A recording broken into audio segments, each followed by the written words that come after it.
Welcome, the new video. In this recap, in 1857 in the North Pole, a ship is stuck in the ice. Captain Anderson tells his crew to start breaking the ice around the ship, hoping that it'll help them move it. After a few hours of work, the ship's doctor calls Anderson to warn him that he can see some fire burning in the distance. Anderson and a few of his men go out to investigate and eventually come across blood scattered all over the ice. A closer look allows them to find a wounded man named Victor. As the group tries to help him, they hear a terrifying roar nearby. Everyone panics, so they rush Victor to the ship before grabbing their guns. Soon the crew sees a horrifying creature approaching them.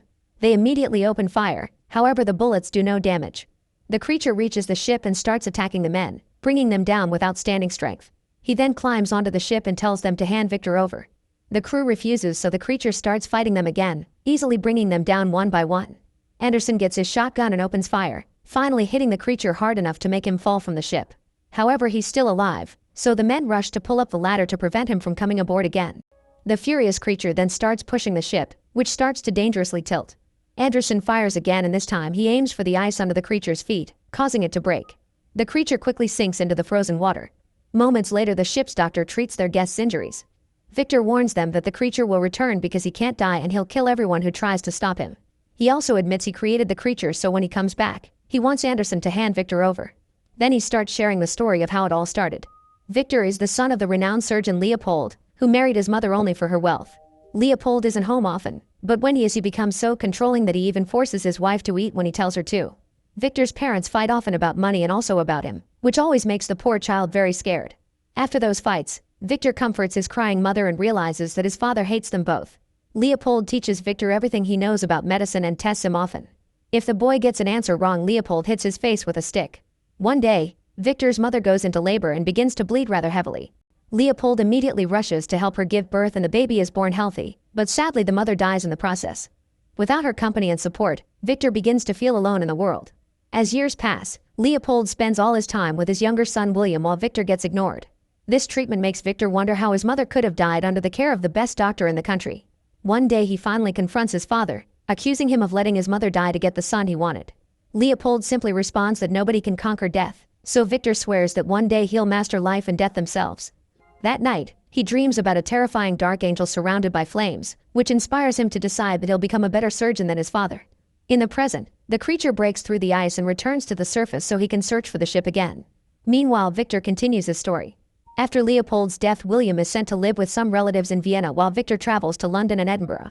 For years, he does nothing but expand his knowledge as much as possible. In 1855 at the Royal College of Medicine, Victor proposes that humans can stop death and reveals the remains of the body of a shopkeeper.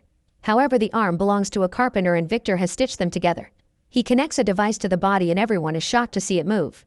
Victor is using an electric current and a professor calls this a mere carnival act, so to prove him wrong, Victor throws a ball. The body immediately catches it, proving that the brain is functioning and the muscles aren't just moving because of the electric shock. The professors call the project unholy and an abomination, pointing out that only God can give and take life. An argument ensues and the crowd goes wild while Henrik watches quietly from his corner. After disconnecting the body, Victor leaves the building. Henrik immediately goes after him and explains he was sent by William, who will come to visit Victor in a few days. William wants to introduce him to his fiancée, who is also Henrik's niece. When Victor asks about his presentation, Henrik says it was brilliant, but also that Victor made mistakes because he was too excited. Henrik asks him to stay in Edinburgh for 3 more days because he'll show him something extraordinary. 3 days later, Victor visits Henrik at his residence and brings his research. Henrik explains he used to be an army surgeon and reveals a wooden slab with an entire nervous system preserved like a piece of art. They discuss the details of how the human body could store energy, which gives Victor new ideas to improve his project.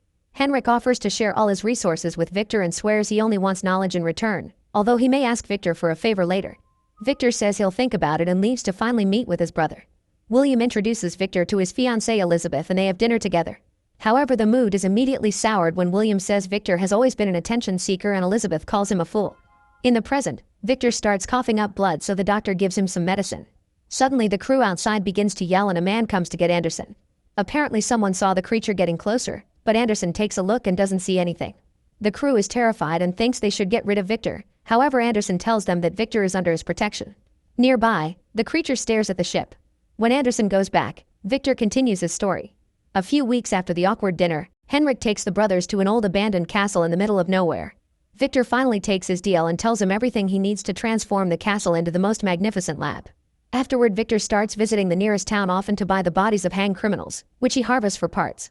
One day he's surprised to see Elizabeth in town, so he follows her to discover she visits the local church to confess.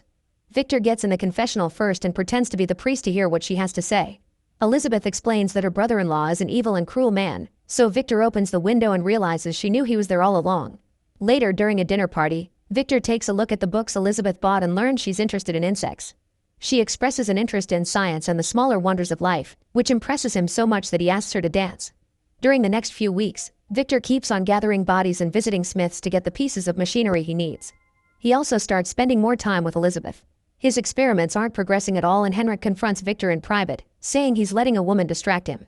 Henrik explains that the war will end soon, so he gives Victor one final week to achieve something. Sometime later, Elizabeth visits Victor at the lab. He tells her that he feels a bond between them and tries to kiss her, but Elizabeth steps away and says she's already chosen William. After she leaves, Victor takes a bath to brood over his heartbreak. This fills him with inspiration, and he finally realizes what his experiment has been missing. He changes the connection of the battery and finally makes a body move again. Afterward, Henrik and Victor go to a battlefield to gather as many bodies as possible. For the next few days, Victor works hard in choosing only the best parts from each body to build a human being from scratch. Henrik occasionally visits to take pictures of the process. One evening, Victor notices that there's a storm coming, so he gets the creature ready for awakening. Then he goes looking for Henrik and finds him hiding behind a mirror with almost no hair on his head. It turns out he's been wearing a wig to hide that he has cancer and he won't live for long. Henrik finally reveals what favor he wants from Victor. His brain should be transplanted to the creature so he can keep on living. Victor refuses and runs upstairs. On the castle rooftop, Victor climbs to the top of the tower and installs a device that will connect the creature to the lightning. When he comes down, he finds Henrik begging him to reconsider. He offers all his money and even Elizabeth as payment. Victor refuses again and explains that the cancer has polluted every part of Henrik, including his brain and blood. A furious Henrik picks up a piece of the device and threatens to throw it down the tower shaft. Victor tries to take it back, and in the struggle, both the piece and Henrik fall down the shaft and Henrik instantly dies. Victor runs downstairs and after checking on the body, he recovers the piece and connects it to the machine. Unfortunately, the device is having some trouble, so he has to work fast to readjust everything. When the lightning finally strikes, sparks fill the lab and electricity runs through the creature's body. Then Victor disconnects the device and checks on the creature's pulse, but sadly there isn't any. He yells in fury before going to his bedroom, where he dreams of the dark angel again. The next morning, Victor wakes up when he hears his mother calling his name. When he looks up, he's shocked to find the creature standing in front of him. Victor approaches him and the creature copies all his movements, but he gets afraid of the sunlight when Victor opens the curtains. Victor teaches him that the sun is okay and makes him repeat his name before hugging him to hear his heartbeat. Afterward, Victor takes him to a tunnel under the castle and chains him up to keep him hidden for now. As weeks pass, the creature grows stronger but can't learn to talk. Victor barely sleeps at all because he has to take care of him like a newborn, and he hates it when the creature tries to touch him. One day the creature grabs a razor and accidentally hurts himself. Victor gets ready to stitch the wound, but to his shock, it's already closed itself. Whenever Victor loses his patience and snaps, the creature moves away in fear. After so many weeks without receiving letters from Henrik, William and Elizabeth decide to visit the castle. Victor tells them that Henrik is away and will be back in a few days, then he drags William to his lab. Meanwhile, Elizabeth hears some noises and follows them to the tunnels, where she's shocked to find the creature. They touch hands and she wonders who hurt him. Afterward, Elizabeth rushes to the lab and asks Victor why he hurt a man like that. Victor brings the couple to the tunnel and explains that he created him. While the creature gives Elizabeth back her fallen gloves, William wonders if he's intelligent, but Victor doesn't answer. William realizes Victor never thought about which body part holds the soul. That night, the creature entertains himself by putting leaves in the water and watching them float away. When Elizabeth visits him, he gives her a leaf. She tries teaching him to say her name and shows him how to move the throat, but the creature doesn't react. After she leaves, he finally says her name. Victor sees Elizabeth coming back and scolds her, but she only gets offended when Victor calls the creature it. Then Victor rants about the creature's lack of intelligence and blames it on her brain connection failing. However, Elizabeth thinks she saw understanding in the creature's eyes and calls Victor a monster for playing God. A frustrated Victor goes to the tunnel and tries to make the creature stand in a specific way. When he doesn't obey, Victor hits him with a fire poker and unconsciously quotes his father's way of teaching. After getting hit and yelled at several times, the creature roars and takes the poker to easily bend it. He also keeps repeating Victor's name until he leaves. The next morning, Victor tells William that he made a mistake and the creature is too dangerous. He also shows him Henrik's body, claiming that the creature killed him. Victor convinces his brother to take Elizabeth away with the excuse of keeping her safe. Before leaving, William asks Victor if the creature will live for long, and Victor assures him that his life will be brief. Afterward, Victor pours gasoline all over his lab in the tunnel. At the same time, Elizabeth has a bad feeling and asks the carriage to go back. Victor gives the creature one last chance to say something, and the creature repeats Victor's and Elizabeth's names.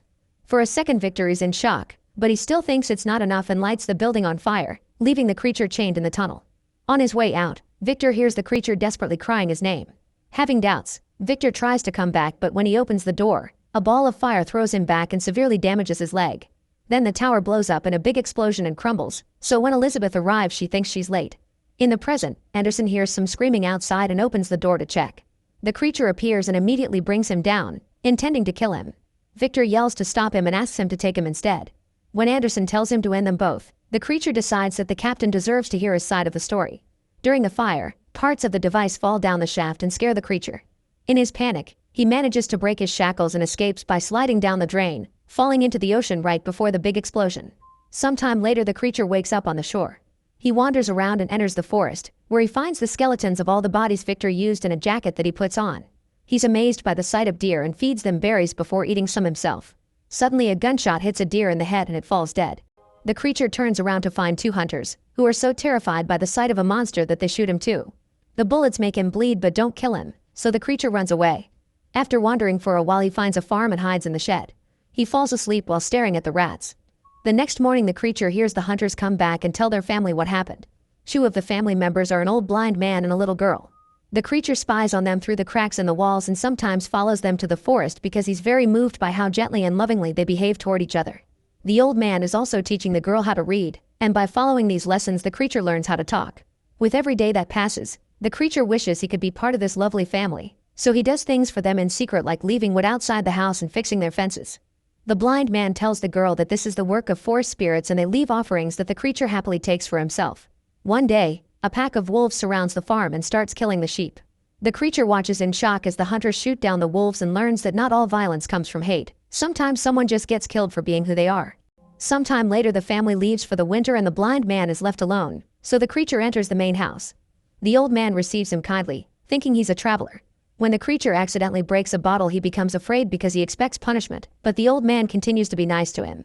He realizes that this stranger is the person who has been helping them in secret, so he invites him to stay with him and calls him a friend, even hugging him. For the next few days, the creature and the blind man spend all their time together. They go on walks and the creature gets to read many different books. He also reveals he doesn't remember anything about his life before waking up on the shore, although sometimes he dreams about some mysterious man and the word Victor. The old man tells him to follow the images he sees in his dream, so the creature searches the area until he finds the destroyed castle. Among the debris, he discovers Victor's notes and Henrik's photographs, which finally tell him where he comes from. On an envelope, he reads Victor's full name and his address in the city. When the creature returns to the farm, he's horrified to find the wolves in the main house.